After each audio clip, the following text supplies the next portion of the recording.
आइए आज सीखते हैं कि जनरल एंट्री को हम कैसे बनाएंगे।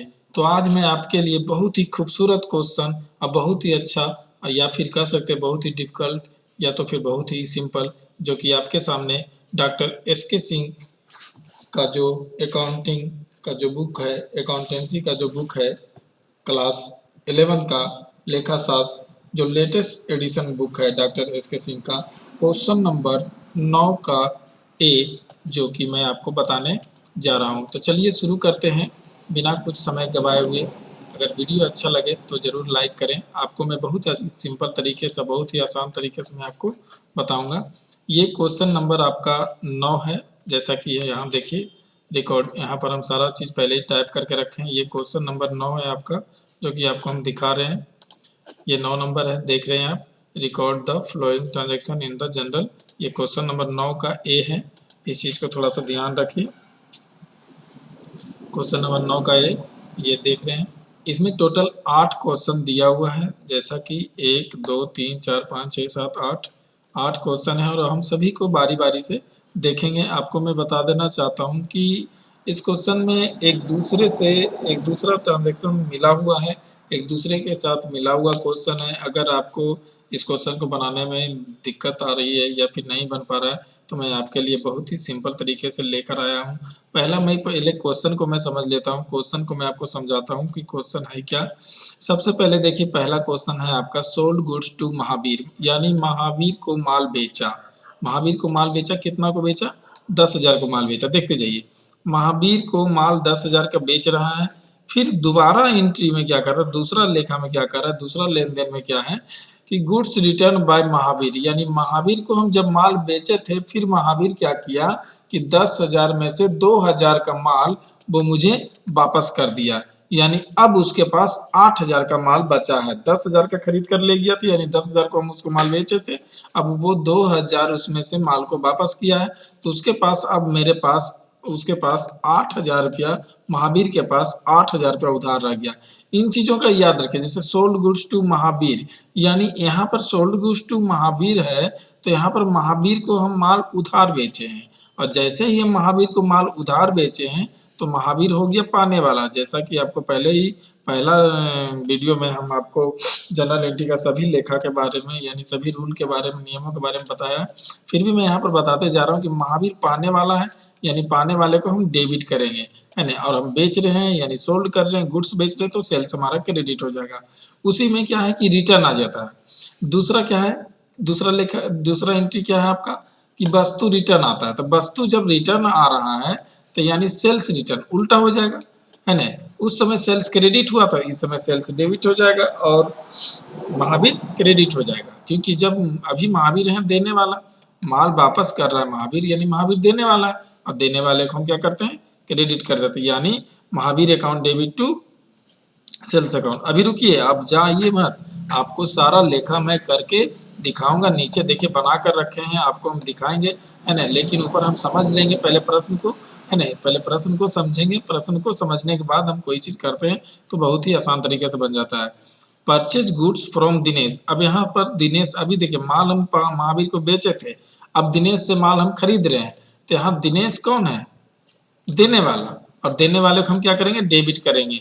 और परचेज कर रहे हैं, परचेज कर रहे हैं तो परचेज क्या हो जाएगा, डेबिट हो जाएगा। यानी purchase account debit to Dinesh account. एक चीज और याद रखिए, जैसे कि सोल्ड गुड्स टू महावीर, तो ये महावीर का नाम दिया हुआ, यानी महावीर को हम माल उधार बेचे। लेकिन अगर प्रश्न में फॉर कैश लग जाए, यहाँ पर फॉर कैश लग जाए,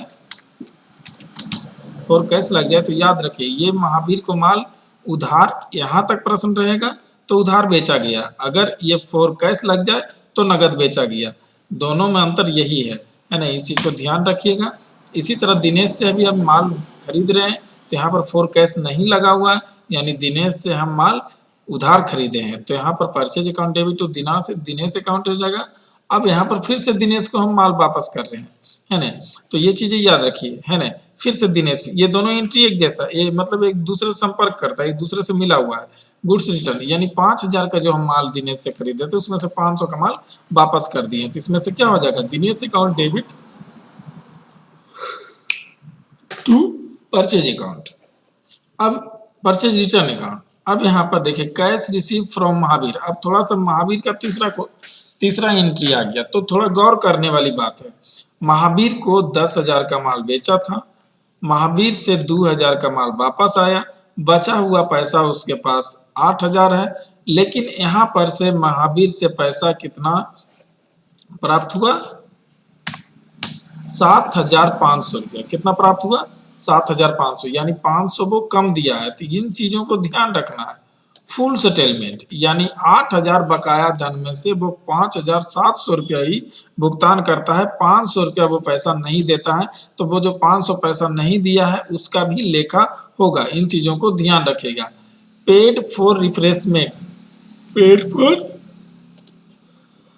रिफ्रेशमेंट। अब रिफ्रेशमेंट यानी 100 रुपया जो है रिफ्रेशमेंट सफाई वाला है ना, रिफ्रेशमेंट का हम है ना 100 रुपया रिफ्रेशमेंट में खर्च करते हैं, भुगतान करते हैं रिफ्रेशमेंट के नाम से। तो ये रिफ्रेशमेंट हमारा एक प्रकार का खर्च है, और रिफ्रेशमेंट जो है एक प्रकार का हमारा खर्च है। तो खर्च को हम क्या करते हैं? डेबिट करते हैं ना। जलपान के लिए खर्च किया 100 रुपया, तो 100 रुपया जो जितना भी प्रकार का खर्च होता है वो सब डेबिट होगा, सबका नाम डेबिट करेंगे, यानी refreshment account debit to cash account हो जाएगा। अब देखिए डिप्रिसिएट मशीनरी, मशीन पर 10% का ह्रास है। कितना? 10,000 का। 50,000 मशीन में से 10% का ह्रास है। 10% का ह्रास होने के कारण है ना, एनुअल है, एनुअल है तो यहाँ पर 10%, तो 50,000 का 10% निकालेंगे, फिर उसका लेखा करेंगे। Withdrew cash, withdraw for personal use, व्यक्तिगत खर्च के लिए 500 रुपये निकाला। जब व्यक्तिगत खर्च के लिए निकालता है कोई भी व्यापारी अपना पर्सनल व्यक्तिगत खर्च के लिए व्यापार से पैसा जब निकालता है तो पूंजी में कमी होती है। पूंजी में कमी होती है। कितना कमी हो रहा है? 500 का। तो चलिए अब इन सभी को हम देखते हैं बारी बारी से। देखिए जनरल एंट्री बनाने के समय में जनरल अकाउंट ऑफ जो भी कंपनी या व्यक्ति का नाम दिया हुआ रहेगा यहाँ लिखेंगे। फिर उसके बाद फॉर द लिख कर फिर यहाँ पर जो भी डेट दिया हुआ रहेगा डेट लिख देंगे। लेकिन इस प्रश्न में डेट नहीं है, नंबरिंग दिया हुआ था 1 से 8 तक, तो मैंने नंबरिंग दिया है। पहला क्वेश्चन था विंग, जैसे sold goods to Mahavir, Mahavir को माल बेचा, तो महावीर पाने वाला है इसलिए महावीर के नाम को हम डेबिट कर देंगे। डेबिट कर देंगे कितना से? 10,000 से, और 10,000 रुपया सेल्स में क्रेडिट हो जाएगा। दूसरा लेखा जो है महावीर को, महावीर माल वापस किया, तो महावीर जब माल वापस किया तो उस समय महावीर को माल बेचे थे तो महावीर डेबिट हुआ था। अब महावीर क्या कर रहा है? वापस कर रहा है, तो सेल्स रिटर्न ऊपर डेबिट हो जाएगा और महावीर क्रेडिट हो जाएगा, क्योंकि इस स्थिति में महावीर देने वाला है और देने वाले को हम क्रेडिट करते हैं, पाने वाले को डेबिट करते हैं। तीसरा एंट्री है purchase goods from Dinesh, Dinesh से माल खरीदा, यानी माल खरीद रहे हैं, परचेज कर रहे हैं, परचेज डेबिट हो जाएगा। किससे खरीद रहे हैं? दिनेश से, यानी दिनेश देने वाला है तो देने वाले को हम क्या करेंगे? क्रेडिट करेंगे। Purchase debit amount, debit entry के सामने डेबिट का अमाउंट 5,000 लिखेंगे और 5,000 क्रेडिट के लेखा के सामने क्रेडिट 5,000 रुपये लिखेंगे। याद रखिए दोनों साइड अमाउंट इक्वल ही होता है। दूसरा, चौथा नंबर में गुड्स रिटर्न टू दिनेश, अब दिनेश से माल खरीदे फिर दिनेश को माल वापस किए, यानी जब दिनेश से माल खरीदे थे तो परचेज हुआ था डेबिट, अभी दिनेश को माल वापस करेंगे तो परचेज रिटर्न क्रेडिट हो जाएगा और दिनेश क्या हो जाएगा? डेबिट हो जाएगा। 500 500 दोनों साइड में लिख दिए हैं। अब यहाँ देखिए cash account discount allowed to Mahavir, बात यह है कि cash receive from Mahavir in full settlement, Mahavir जो है 7,500 में ही 8,000 का पूरा बकाया